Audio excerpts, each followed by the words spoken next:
Astonishing Legends Network.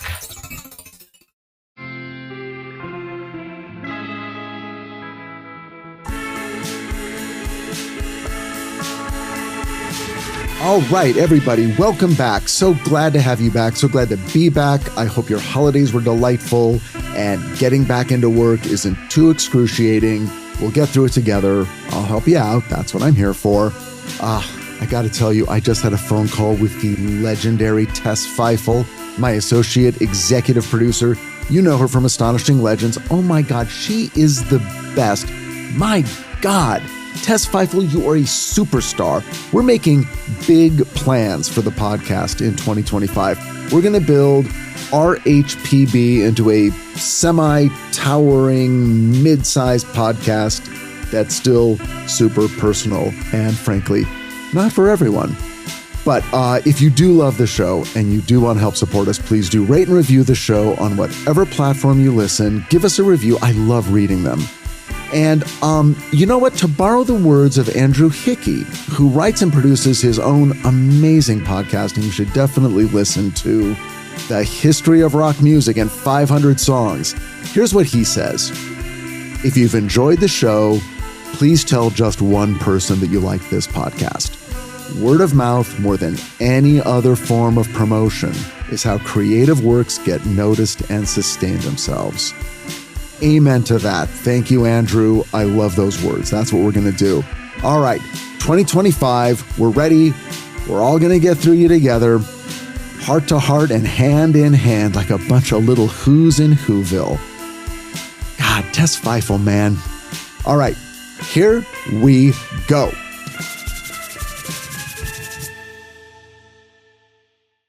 The Other Side by Bishop James A. Pike with Diane Kennedy. Part 1. Like all the best stories about contact from beyond the grave, The Other Side, Doubleday and Company, Garden City, New York, 1968, is about grief. But it's also about curiosity and questioning, and the scary things that can happen when your own personal experiences take you beyond the walled garden of your beliefs. The Other Side is the account of the Episcopal Bishop of California, James A. Pike, and his experiences in the roughly 2 years following the suicide of his 20-year-old son, Jim. Within 3 weeks of his son's death, Pike, along with 2 colleagues, David Barr and Maren Bergrud, began to experience psychic phenomenon, including a range of poltergeist activity and what can only be called a kind of benign possession, during which Bishop Pike himself seemed to psychically display the emotions and words of his deceased son. Pike's search for an explanation of these phenomena led to multiple sittings with various mediums. These sittings, plus his own research into the field of parapsychology, led to Pike's belief that his son's personality had survived death and that they had actually communicated across the veil. So, of course, this pissed off everyone. The Episcopal Church, the media, even the debunkers. The fun thing about Pike is that he truly did not give a whopping shit about any of this. In fact, it's not even the first time he was in hot water with the church. Pike was already a controversial figure when these events occurred and was, in fact, already being charged with heresy. The heresy charges had to do with Pike's extremely liberal views. In keeping with the emerging issues of the time, the 1960s, Pike was firmly and loudly in support of civil rights, gay rights, women's rights, and birth control. He ordained a woman as a first-order deacon and invited the Reverend Martin Luther King Jr. to speak at Grace Cathedral in San Francisco in 1965, following his march to Selma, Alabama. So yeah, Pike was a real pain in the church's ass. Pike also publicly questioned basic doctrine, including the virginity of Mary and the existence of hell and the Holy Trinity. He wasn't trying to tear the church down. He was trying to figure out the limits of his own beliefs, and share that internal struggle with the world, who he assumed was struggling right along with him. I love Pike's writing. It is measured and precise, thoughtful. But inside the man, there was recklessness, and that is not something you typically associate with a bishop. In America in the 1980s, there was this thing called the moral majority, which turned out to be neither, but at the time, its mouthpiece, Jerry Falwell Sr., and Pat Robertson were considered credible voices of religious authority. Down with sex, down with birth control, down with the gays and women in rock music. So, of course, me and all my friends hated them.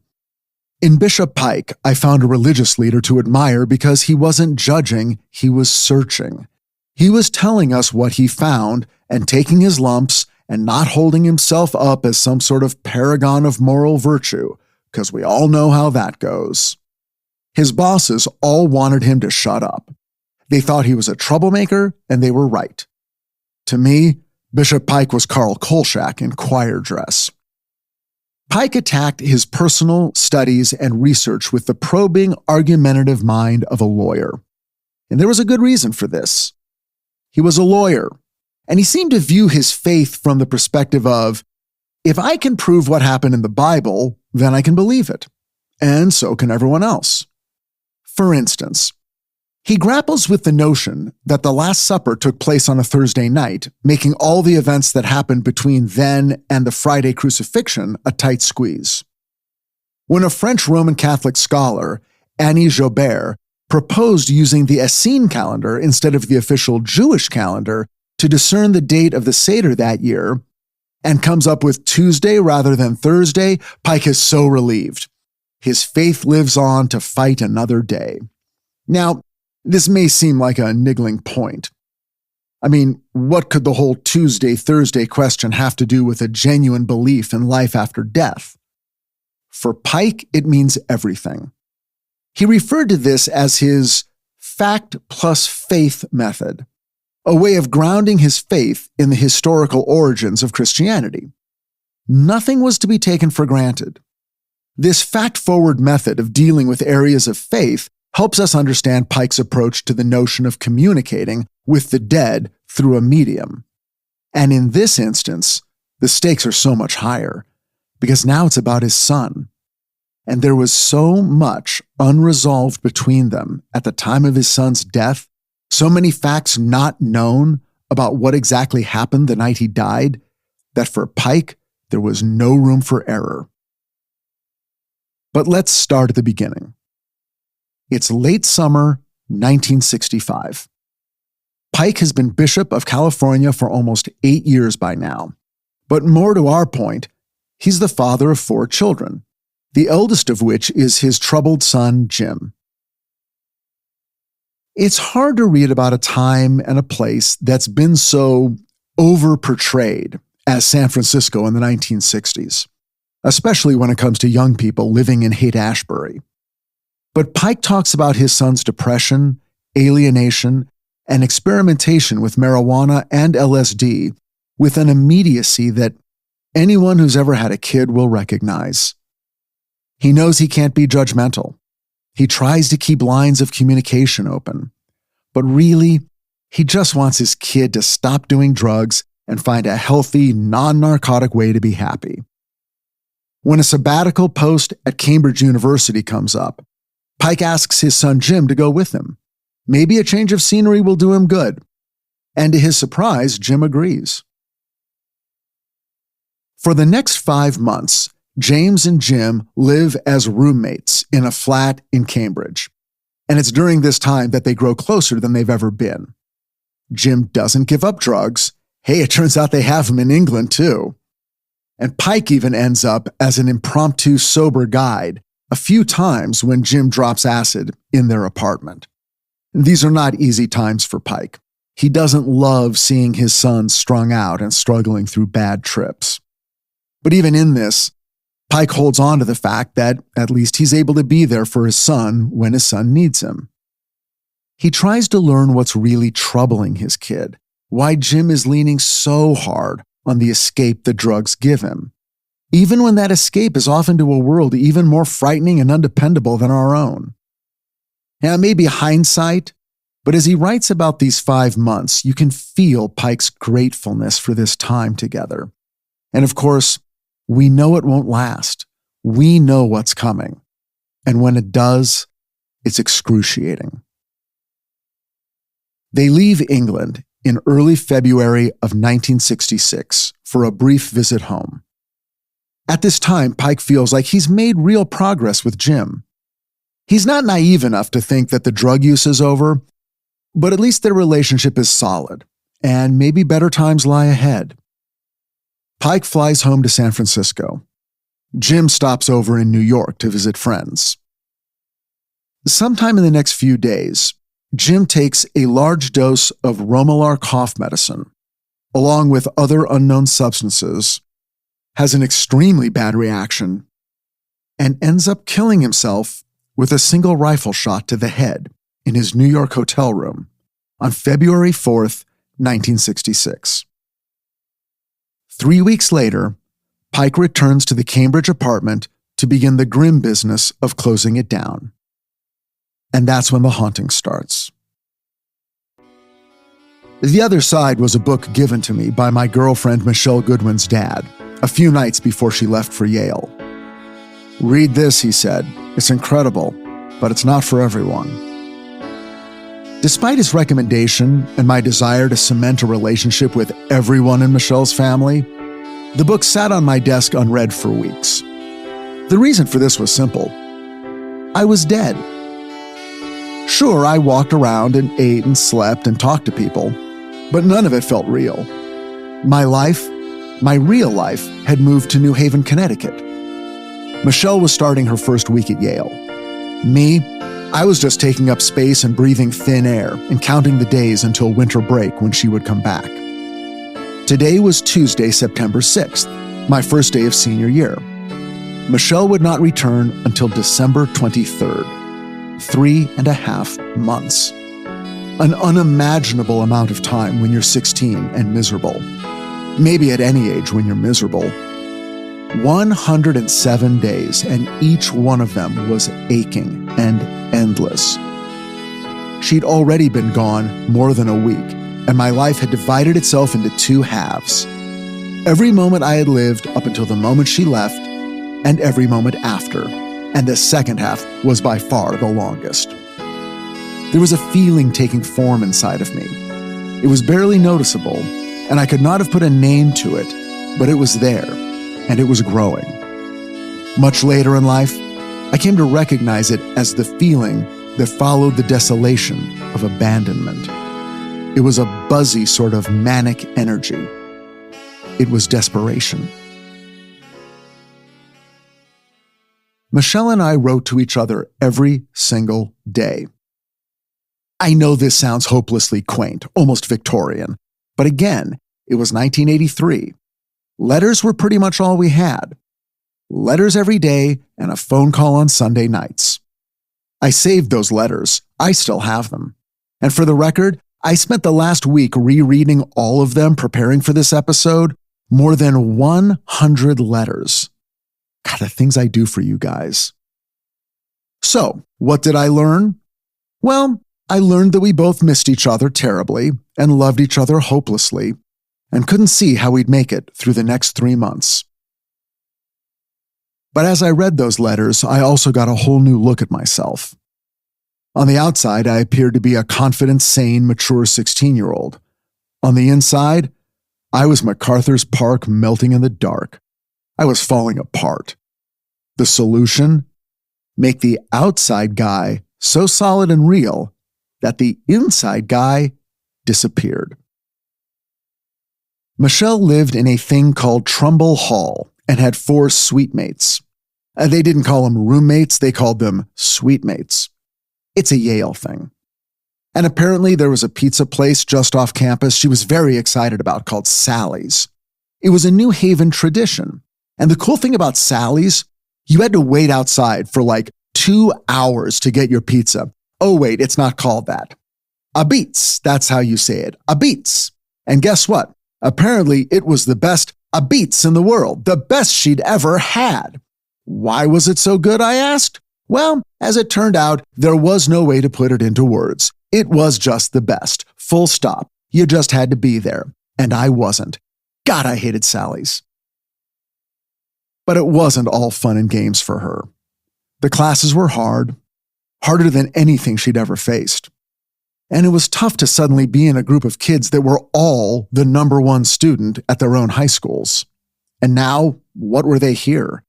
They were people getting B's and C's, or even worse, failing for the first time in their whole lives.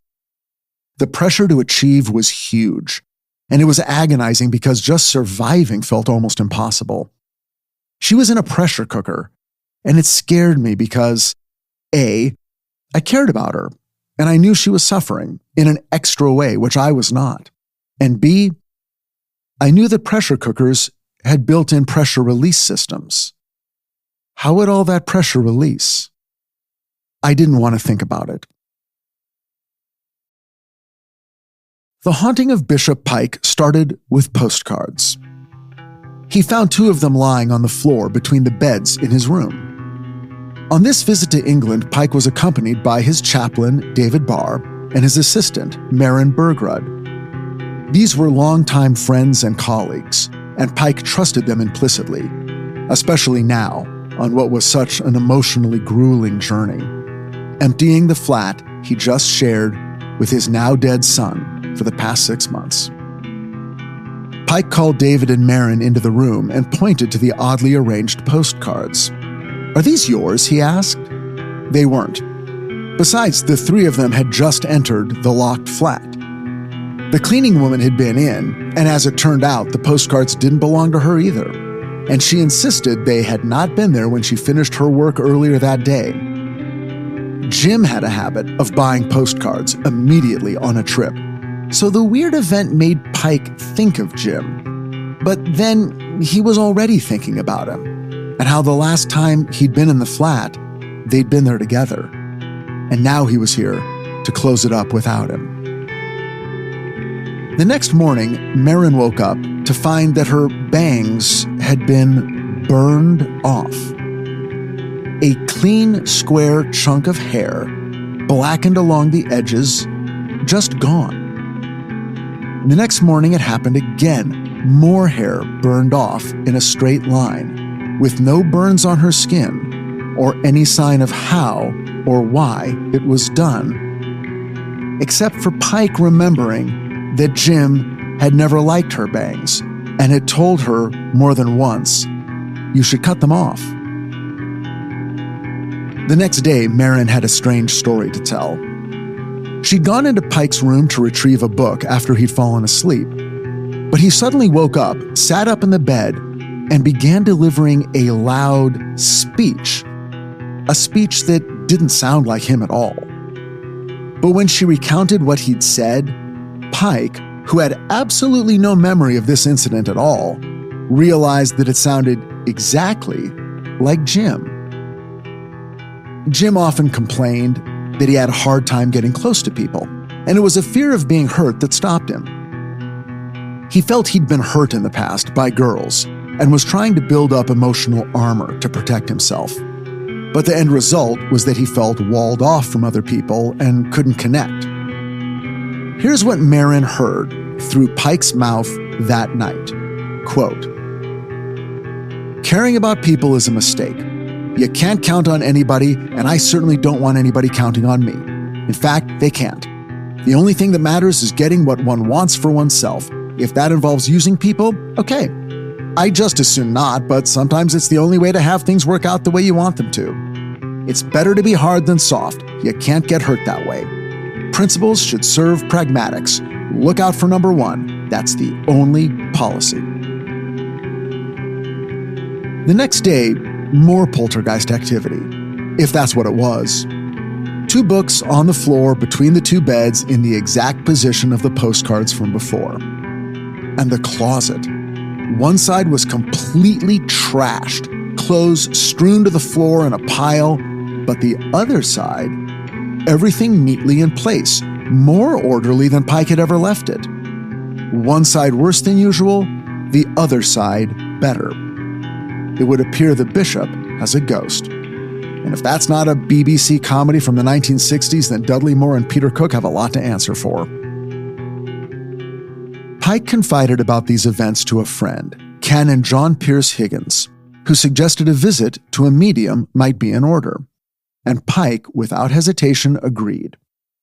Look, Bishop Pike had done everything he could to make a meaningful connection to his son in the months before Jim committed suicide.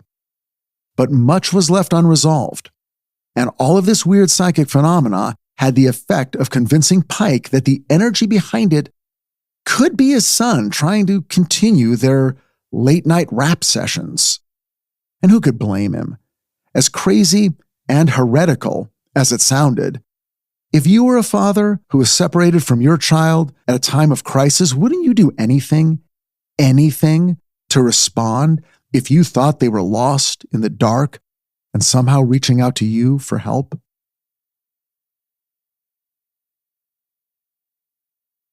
With Michelle gone, my weekends were unclaimed, so I ended up hanging out with Tim and Larry and Herb in various combinations, but often it was just Larry and me at his house, eating cheeseburgers and chili fries from the Hat and watching movies on VHS that we rented from a liquor store down on Garfield Avenue.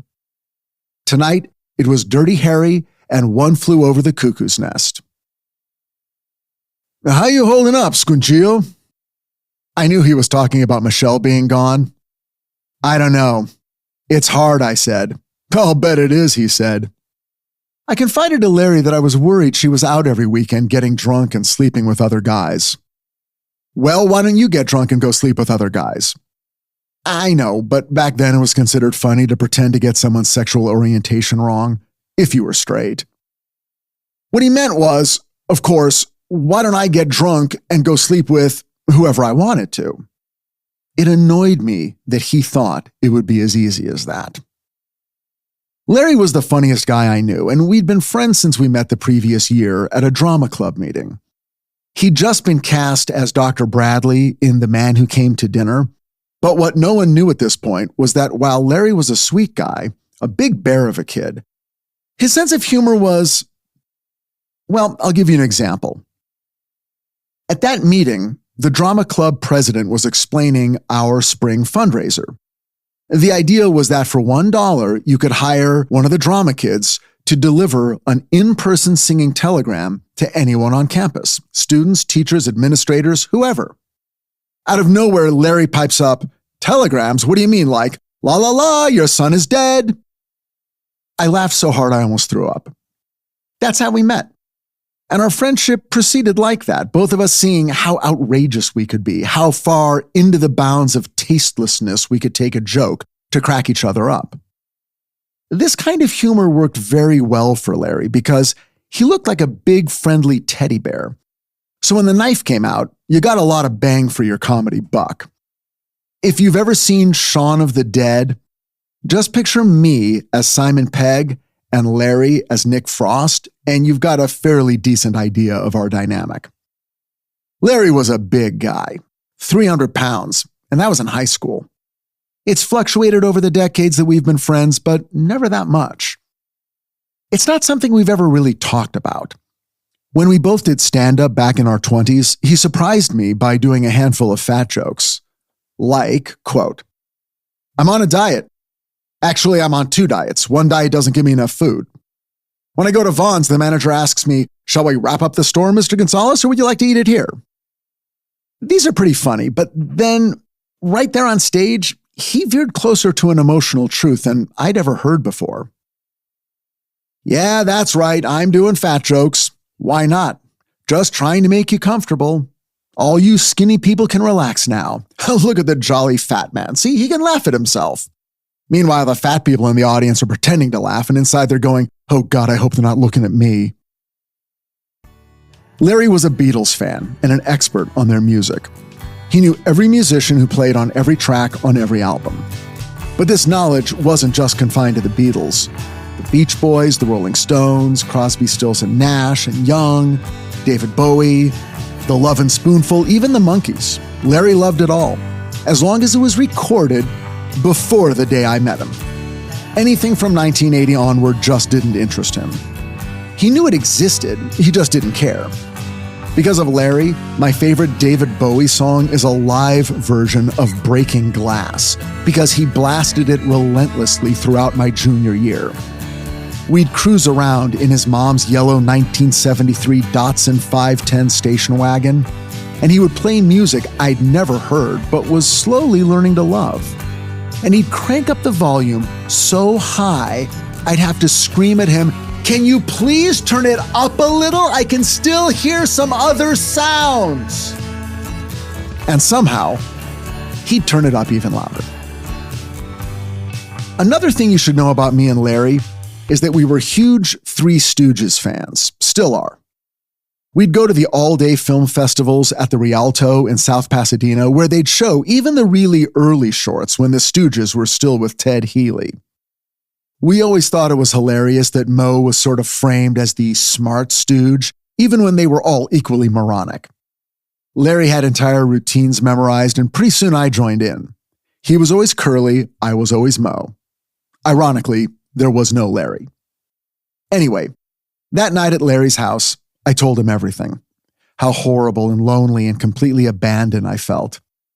It was easy to confide in Larry because, emotionally, he was completely carved up. Unlike a lot of my friends, there were no layers of complicated emotional masks and facades. With him, it was a matter of what you see is what you get. In short, I didn't have to worry that he'd fuck with me, which is to say, I knew for a fact that he would fuck with me, but then, when the formalities were dispensed with, he would give me his real thoughts and feelings from the heart. And his real feelings were, Michelle is a good person. She's not going to do you dirty. And if worst comes to worst and something does happen, she'll tell you. So stop worrying. For my part, the idea of getting with another girl felt remote and strangely unappealing. I remember feeling like I wanted it to happen, but only in a general way.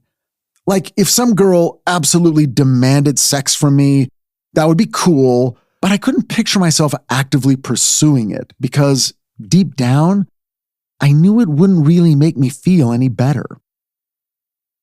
The idea of getting drunk was also problematic. I had always struggled so hard to be in control of my life that the idea of being out of control held no appeal. Plus, it was something that other kids did, and I wasn't like other kids. I was better than them, so why do what they were doing? The following week, I changed my mind. Tim, Herb, Larry, and I were all at Robin's, a restaurant way up on Rosemead, north of Foothill. Ironically, we had just seen Strange Brew, the Bob and Doug McKenzie movie, with Rick Moranis and Dave Thomas. They did for beer what Cheech and Chong did for weed. I felt very left out of the joke, so the subject turned to getting me drunk. Tim said it was something I should do just to understand what Michelle was supposedly doing at Yale. It is what normal people do, he said. You should try it. You're a writer. Think of it as research. And strangely enough, this argument worked. I wouldn't be drinking to get stupid. I'd be drinking to get smart. Larry offered up his house. His parents were going to be out of town the following weekend. So I agreed to the experiment, but only under the most controlled conditions. Tim would have to pick me up and drive me home. And I would decide exactly how much I drank and when I wanted to stop. The following Friday night, Tim picked me up in his light blue 1973 Plymouth Duster at exactly 7 p.m. My parents liked him because he was a clean-cut kid and spoke right up like an adult. One of the reasons for this was that he was an adult. He was 23. Hello, Mr. and Mrs. Hatem. I'm taking your son Richard out to get drunk. My mom was charmed. Good, she said. Thank you, Tim. Have fun. At Larry's house, Tim unveiled the cocktail choice for the evening. Gin and tonics, his favorite. Of course, tonight he wouldn't be drinking. By my request, no one would, except for me. That way they could observe me and report back on what happened if I blacked out. Tim's advice was as follows. Have one drink it at a moderate pace, and wait an hour before having the second one. Sounded like a good idea. I found I wasn't scared. I was excited. Tim made me a gin and tonic with a wedge of lime, which I squeezed into the drink. I tasted it. It wasn't bad. Not at all. In fact, I kind of liked it. I felt sophisticated. We checked our watches. It was 7:25 p.m. The experiment had begun. How are you feeling? The voice was coming from somewhere to my left. I looked over. Herb was now in the room. I thought about his words. He was asking a question, and he was apparently asking me. I should answer. Good, I said. But I wasn't sure if I was feeling good. I was feeling numb and floaty and disconnected from my environment, like I was in a sensory deprivation tank, and everything around me was just some dim shadow of reality playing out far away from me. I checked the clock. It was 7:40. I was actually feeling sad. Something potentially fun was happening, but I was alone. Yeah, I was with my friends, but I wasn't with someone who really loved me. I wanted to be getting drunk with Michelle. Stop being a baby, I thought. This is what teenagers do. This is what guys do. This is supposed to be fun. Start having fun. I stood up quickly. How do I look? I said. Do I look drunk? Do I look weird? Larry said, you look like a strunce. Sit down. Larry was in his usual spot on the couch directly in front of the TV. We were watching The Last Detail, or at least they were. My mind was drifting. I went into Larry's bathroom and examined my face in the mirror.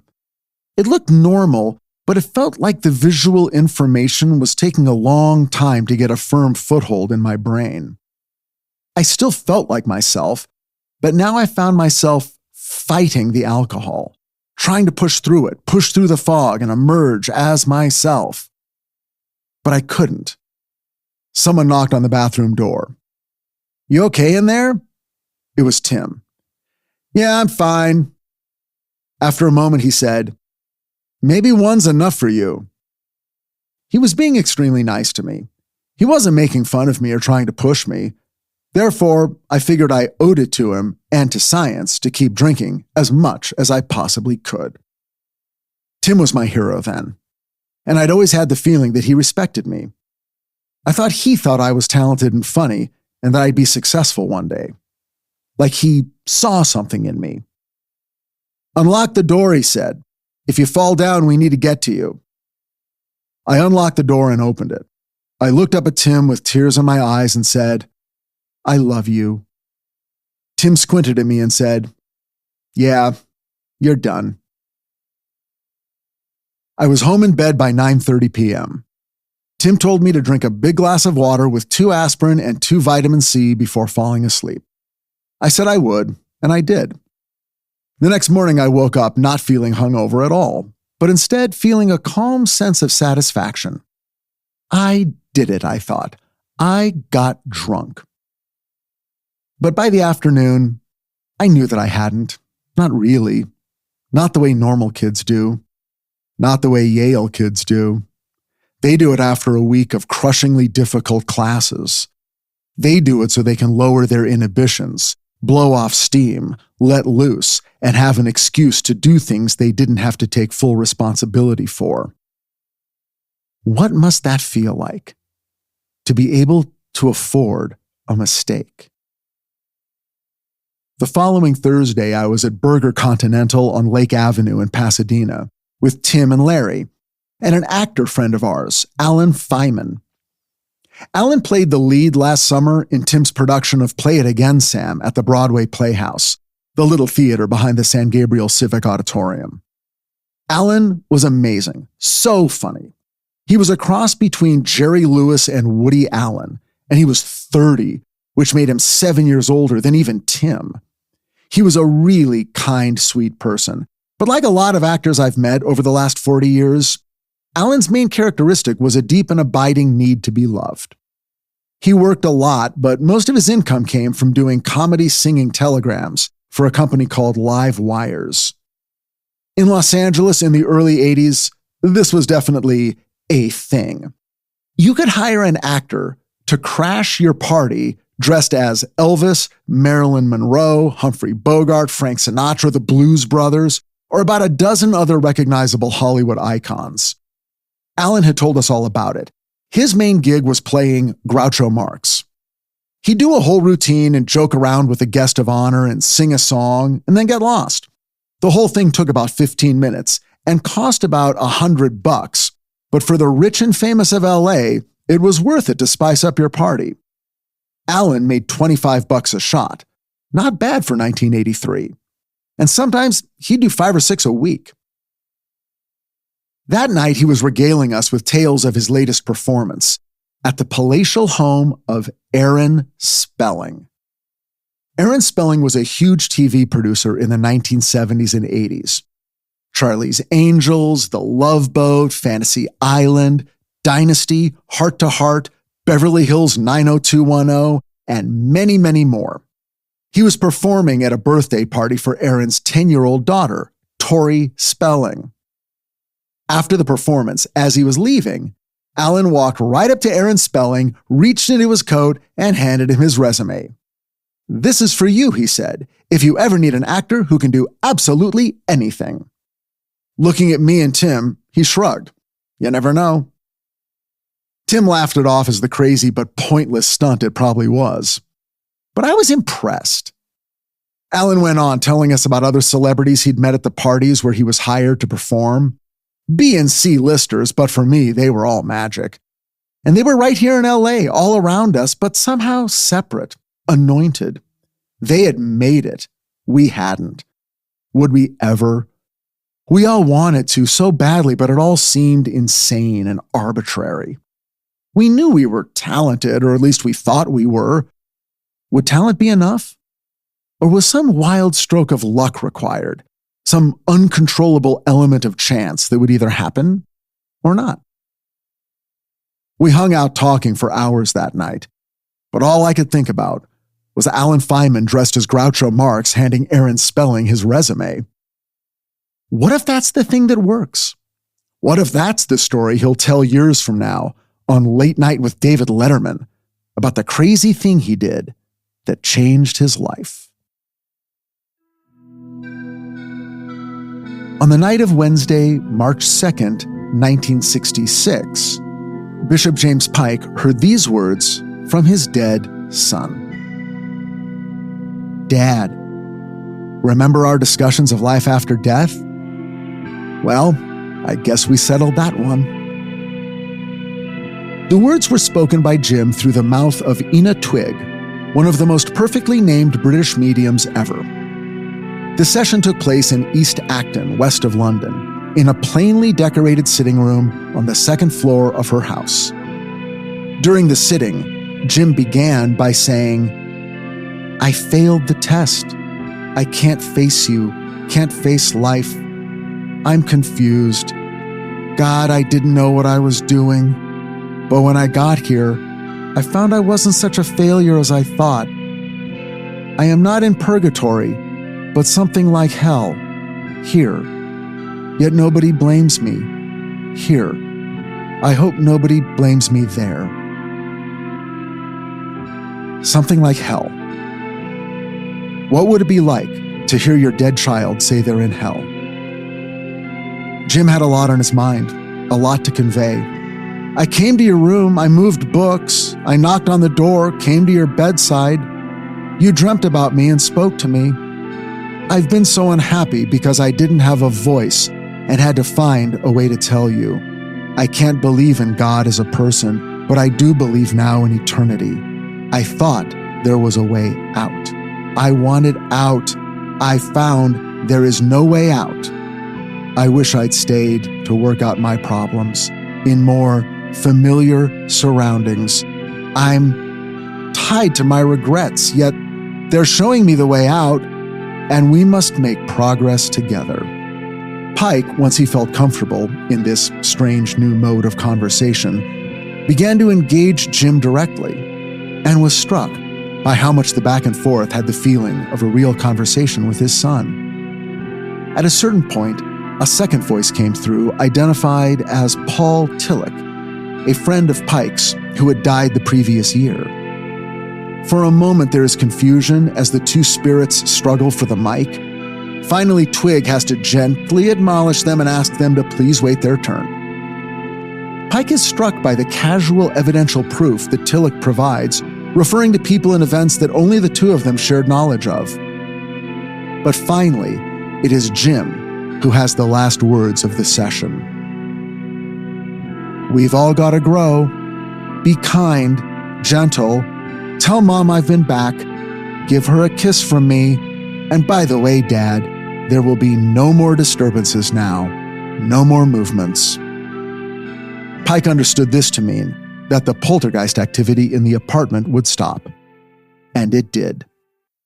At least for a while.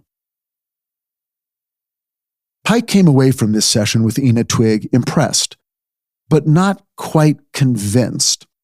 And this probably describes the way most people feel after this sort of thing. You don't exactly disbelieve, but what do you believe? That the medium wasn't faking? That human consciousness lives on after death? That you were truly speaking to your departed loved one? Pike had briefly felt connected, but then the feeling left him, and in its place came doubt. He knew deep down there was only one way to fix this. He needed to talk to Jim again. An opportunity came 18 months later. It was a sitting with America's most famous psychic medium, and it was broadcast on national television. The Bishop Pike seance that took place on September 3, 1967, at the CTV studios in Toronto, Ontario, didn't start out as a debacle, but it got there eventually, even though the full scale of its debacability wasn't fully known for another 6 years. Alan Spraggett, a Canadian journalist who specialized in psychic phenomenon, invited Bishop Pike to be a part of a live, though pre-recorded, trance session with the famous American medium Arthur Ford. Pike agreed to appear on the show because he was on a publicity tour for his new book entitled If This Be Heresy, and the book itself focused on psychic phenomena and the Episcopal Church's current stance on the subject, which boiled down to no bueno. During the first wave of the eventual debacle, Pike claimed that it never occurred to him that participating in a live seance on TV, even in Canada, might bring unwanted attention to his already controversial views on the paranormal. And here, of course, we once again run full force into Pike's greatest strength and tragic flaw. He couldn't keep his mouth shut. For Pike, the whole point of living in contemplation of spiritual issues is to contemplate them out loud at top volume, in large crowds, and if possible, on television. So here's what happened. Arthur Ford went into a trance, and for the next hour or so, brought through about a half a dozen vague acquaintances of Pike's and provided evidential material regarding cats and ranches and odd personality quirks that had the definite charm of verisimilitude. None of it shed any real light on what happens to us in the afterlife, but it was strangely diverting. Even Pike's son Jim seemed to come through, though not in any more vivid a way than when he spoke through Ina Twig. By the time it was over, neither Pike nor Spraggett was completely convinced that the seance had been successful. An edited version was broadcast a few weeks later, and it was only then that the American press got wind of it and approached Pike for confirmation that he had contacted his dead son. In the time between the taping and the airing of the seance, Pike had been through a particularly difficult time. He was in the process of being charged with heresy, and the matter had just been resolved in his favor. In fact, big changes had been made in the way the House of Bishops would, in the future, censure one of their own, making the likelihood of an official judgment of heresy extremely unlikely. So it was just when Pike thought that maybe his controversies were finally behind him that they suddenly jumped up in front of him once again.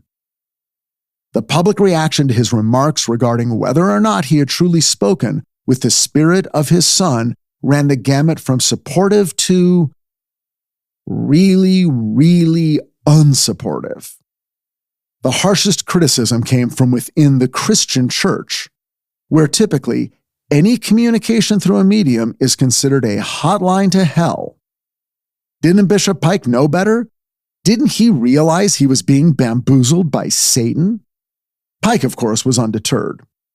He reacted by dissecting the portions of the Bible that seemed to warn against consorting with wizards and mediums, and argued that these admonitions were simply a way for the leaders of early Christianity to distinguish their beliefs from paganism, which was the primary opposing religious model of the time. And this was classic Pike. He never took the bait, but more important, he never conflated the finite human souls he may have encountered in a seance with the infinite soul of the One, capital O. Of course, it didn't matter. People were still pissed. So once again, Pike was in trouble. More trouble than even he was aware of. Because rumors were starting to reach him that Arthur Ford had not only not reached his son Jim during the televised Canadian seance, but that he had faked the entire thing. By October 1st, 1983, I felt like I was losing my mind. I was hard at work on my second A-Team script, but it was going slow, and I was getting demoralized. Worse than that, I was getting angry.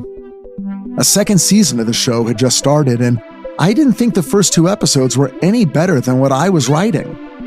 And yet here I was, still going to high school like a jerk when I should be, I don't know, happier, more successful, less frustrated, less miserable, less stuck.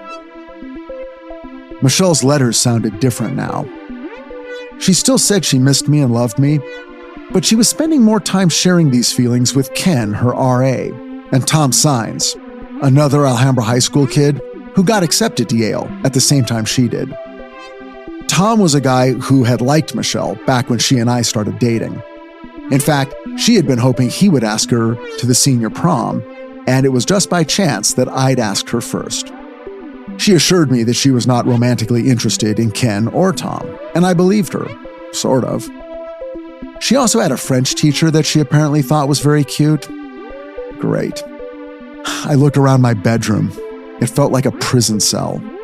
More and more, I would find my head throbbing or my stomach hurting.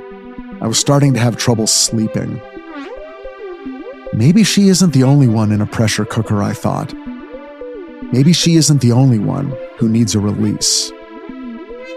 I came up with a plan. I want to say up front that I thought it was a brilliant plan, and I never seriously questioned it, no matter how weird or insane you might think it is. To me, it made perfect sense. I set the plan into motion on Tuesday, October 11th. 6th period debate. Mr. Cullen's room was a collection of round tables where students were expected to do their work preparing for debate tournaments. Cullen was our favorite teacher because he didn't care about running his classroom like every other teacher, and he treated us like adults, which meant we took advantage of his trust by goofing off as much as we possibly could. We could have lit a bonfire in the middle of the classroom, and all he'd have done is call us a pack of savages and tell us to put it out. Perfect. Because I needed to use his desk phone, and I didn't want him to know who I was calling or what it was about.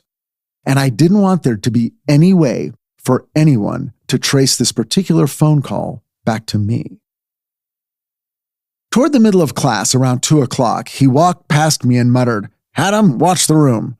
I've got to meet with the principal," which I always assumed meant he was going to the bathroom. The instant the door clicked shut behind him, I was sitting at his desk accessing an outside line and calling the main number for Stephen J. Cannell Productions, which had moved off the Paramount lot and into their own building near the corner of Hollywood Boulevard and La Brea. In fact, Stephen Cannell owned the entire building. His name and logo was on a huge lighted sign on the roof, and at night you could see it miles away. I told whoever it was who answered the phone that I was calling for Stephen Cannell, and he transferred me. A woman who sounded like she worked for the president of Exxon answered, Stephen J. Cannell's office. I said, "Hi, this is Tim Doyle with Livewire Singing Telegrams. We have someone who's ordered a comedy telegram for Mr. Cannell. When would be the best time to schedule that?" The woman on the other end of the phone took a long pause and then said, "Oh, he would love that. Let me take a look at his schedule." She put me on hold. I looked around the classroom. Absolutely no one was paying any attention to me. She came back on the line. "How is Thursday at 3:30? I thought to myself, well, sixth period ends at 2:25. If Larry has his mom's car that day, he can pick me up and we can be in Hollywood by 3:15 easy. Yes, I said, 3:30 on Thursday will be perfect. She confirmed it, and that was that. I hung up. It had been easier, way easier than I had expected. I felt like the dog that caught the car. Now what? Well, that was obvious. I would go to Stephen Cannell's office at 3:30 on Thursday. I would be dressed as Mo Howard from the Three Stooges. Larry would be dressed as Curly. We'd do a little routine, and then at a key moment, just like Alan Feynman had done with Aaron Spelling, I'd make my move. I'd hand him my A-Team script. And then he'd be so charmed and bowled over by my ingenuity, my pure determination and grit, and by the fact that I'd conned my way into his office, just like a character in one of his own TV shows, he'd have no choice but to read my script. And I knew in my soul, once he read it. He'd get me. He would see me and see himself in me. And my life would finally change. I'd become unstuck. More than that, I'd become famous, legendary even. I'd transcend all those Yale boys, and it wouldn't be because I was rich or smart or had the sleek, hairless body of a water polo player. It would be because I was a scrappy TV writer, willing to do anything to make a name for myself. Michelle was an uptown girl now, but I was her downtown man. That's what I am. And if you haven't seen that video in a while, you should definitely check it out. It is delightful. I called Larry. "I did it," I said. "Did what?" he asked. So I told him, "We're going to Stephen J. Cannell's office. We'll do a Three Stooges singing telegram kind of thing. I'll come up with something, but it'll just be us, two Stooges. Look, we just need to get into his office long enough for me to give him my script. What do you say?" There was a long silence on the other end of the line. Then Larry chuckled and said, "Okay." And this is why Larry is my best friend. No questions, no pushback. Like this was the most normal thing in the world. Just a laugh and an okay, and he was in. We had 48 hours. Thank you for joining me on Richard Hatem's Paranormal Bookshelf. Please join me next time for The Other Side, Part 2.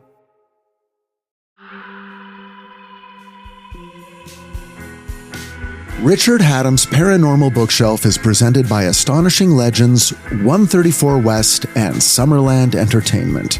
Executive producers Scott Philbrook, Forrest Burgess, and Susan Lambert. Our associate producer is Tess Feifel, and our sound designer, engineer, and editor is Kevin Ducey. Artwork is by Tommy Beaver, website is by Kayla Lord, and our music, as always, is by Nima Kazaruni. Until next time, be safe and be well, find the light in the dark, and we'll see you again soon.